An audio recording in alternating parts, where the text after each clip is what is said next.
নমস্কার, তনুশ্রী রান্নাঘরে আপনাদের সকলকে স্বাগত জানাই। এত গরমে সকলের প্রাণ পুরো হাঁসফাঁস করছে। এই গরমে দই লস্যি জুড়ি মেলা ভার। তাই আজ আমি বানাবো দই লস্যি। চলুন বন্ধুরা, দেখুন আমি কেমনভাবে এই দই লস্যি বানাই। তবে শুরু করা যাক দই লস্যি রেসিপি। এই দই লস্যি বানানোর জন্য বন্ধুরা আমি ঘরে পাতা টক দই নিয়েছি, আর নিয়েছি চিনি, খোয়া ক্ষীর, কাজু বাদাম, কিশমিশ, আর এটা একটা পেস্ট বানিয়ে নিয়েছি। এটার মধ্যে আছে 10টার মতো কাজু বাদাম, কিছুটা কিশমিশ আর 4টে এলাচ।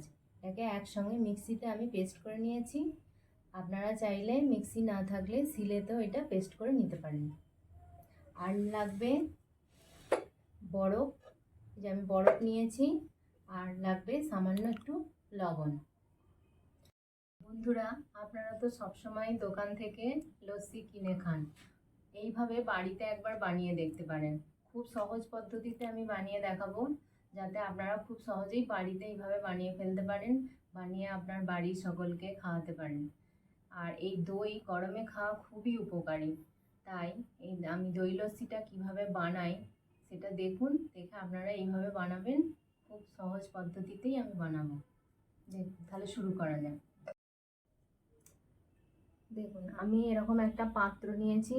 এই পাত্রের মধ্যে আমি এই দই থেকে হাফ দই আমি এতে দিয়ে দেব।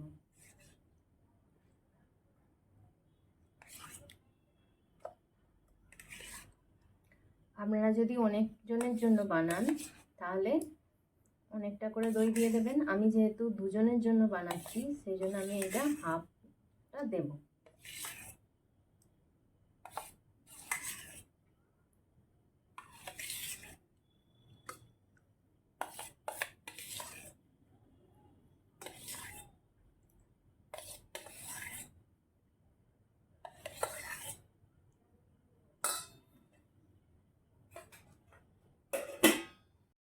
দই আমার নেওয়া হয়ে গেছে। আমি এবার এতে চিনি দেব। আপনারা যেমন মিষ্টি খাবেন সেই অনুযায়ী মিষ্টি দেবেন। আমাদের একটু বেশি মিষ্টি খায়, সেই জন্য আমি একটু বেশি করেই মিষ্টি দেব। আমি 5 চামচের মতো চিনি দিলাম। আর দেব খুবই সামান্য লবণ।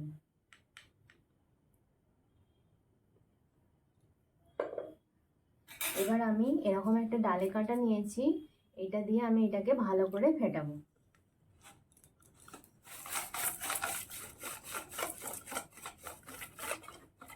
প্রথমে এইভাবে মেশাবেন, মানে এটাকে এইভাবে ঘুরিয়ে ঘুরিয়ে ঘুরিয়ে ঘুরিয়ে এটাকে মেশাতে হবে।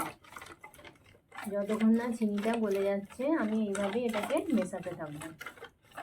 এটা একটা স্মুথ পেস্ট হয়ে যাবে, ততক্ষণ আমি এটাকে এইভাবেই ঘোরাতে থাকবো।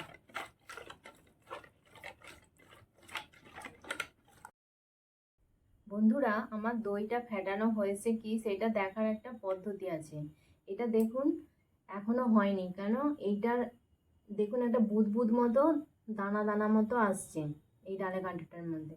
এই দানা দানাটা যখনই মিশে যাবে তখন জানবেন যে এটা পুরো হয়ে গেছে। তার মানে এটা এখনো হয়নি, এখানে দানা দানা মতো আসছে। এটা যতক্ষণ মিশবে তারপরে এটা রেডি হবে, ততক্ষণ আমি এটা মেশাতে থাকবো।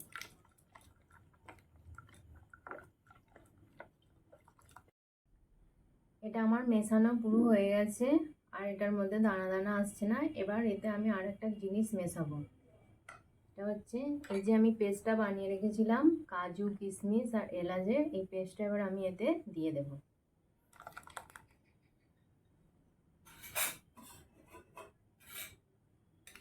আর এটা ভালো করে পরিষ্কার করে আমি দিয়ে দেব।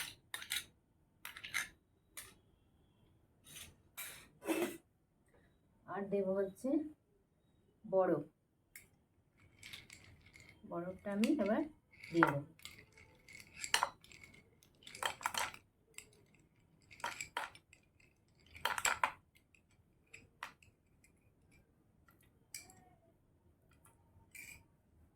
এবার এটাকে আমি আবার ভালো করে মেশাবো।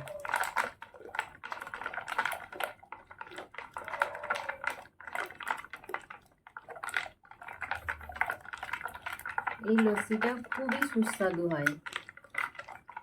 দোকানে যেভাবে আমরা কিনে খাই ঠিক সেই রকমই এটা পুরো খেতে হয়। এই লস্যি আমার বাড়ির, আমার হাজব্যান্ড, আমার ছেলে ভীষণই খেতে ভালোবাসে। আমি এই গরমে প্রায়ই এটা বানাই।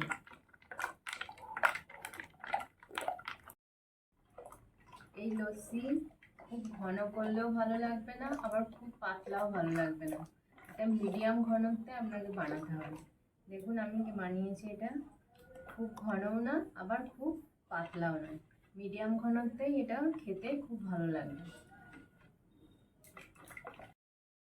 বন্ধুরা আমার এটা ফেটানো হয়ে গেছে, একদম লস্যি রেডি হয়ে গেছে। আমি এবার এটাকে পরিবেশন করব। একটা গ্লাসে এবার এটাকে ঢালবো।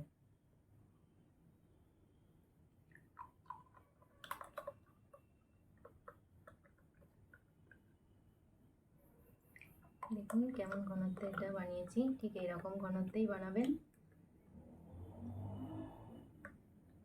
কত সুন্দর হয়েছে।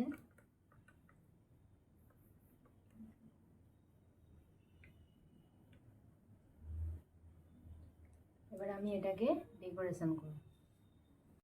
এবার আমি এটাকে সাজাবো। আমি যে খোয়া, ক্ষীর, কাজু, কিশমিশ নিয়েছিলাম এগুলো দিয়ে আমি এবার লস্যিটাকে সুন্দর করে সাজিয়ে দেব। প্রথমে আমি খোয়া ক্ষীর দেব উপর থেকে, এইভাবে উপর থেকে খোয়া ক্ষীর দিয়ে দেব।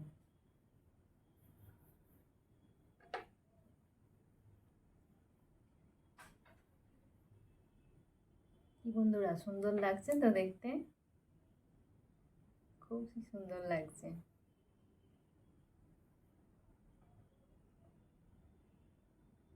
এইভাবে খোয়া ক্ষীর দিয়ে দেবো। আমার খোয়া ক্ষীরটা দেওয়া হয়ে গেছে, এবার আমি কাজুটা দিয়ে দেবো। কাজুটাকে এইভাবে গুঁড়ো করে নেবেন, শিলেতে একটু করে গুঁড়ো করে নিলেই হবে এইভাবে। এবার আমি ওপর থেকে কাজুটা ছড়িয়ে দেবো।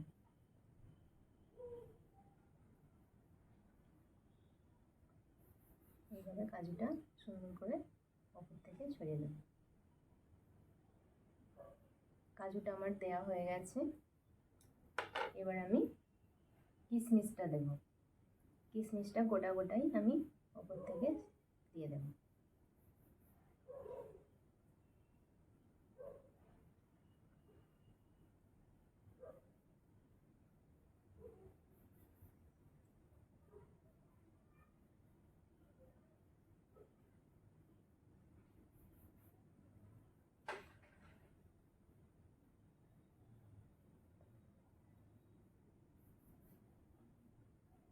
আমার কাজু কিশমিশ দেওয়া হয়ে গেছে, আমার পুরো সাজানো হয়ে গেছে, একদম তৈরি হয়ে গেল দোকানের মতো লস্যি।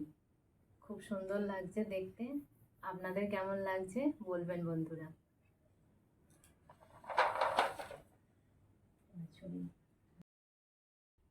খুব সহজেই তৈরি হয়ে গেল ঝটপট একদম দই লস্যি। আপনাদের কেমন লাগলো বলবেন, আর এইভাবে বানিয়ে খেয়ে আমাকে কমেন্ট করে জানাবেন যে আপনাদের কেমন লেগেছে। আমার যদি এই দই লস্যির রেসিপি আপনাদের ভালো লেগে থাকে তাহলে আমাকে একটা লাইক করবেন, কমেন্ট করবেন, আর তনুশ্রী রান্নাঘর চ্যানেলটিকে সাবস্ক্রাইব করে দেবেন। আর আপনার বন্ধু বান্ধবদের মধ্যে এই রেসিপিটা শেয়ার করে দেবেন। আবার আপনাদের সাথে দেখা হবে একটা নতুন ব্লগে। আপনারা ভালো থাকবেন, সুস্থ থাকবেন। নমস্কার।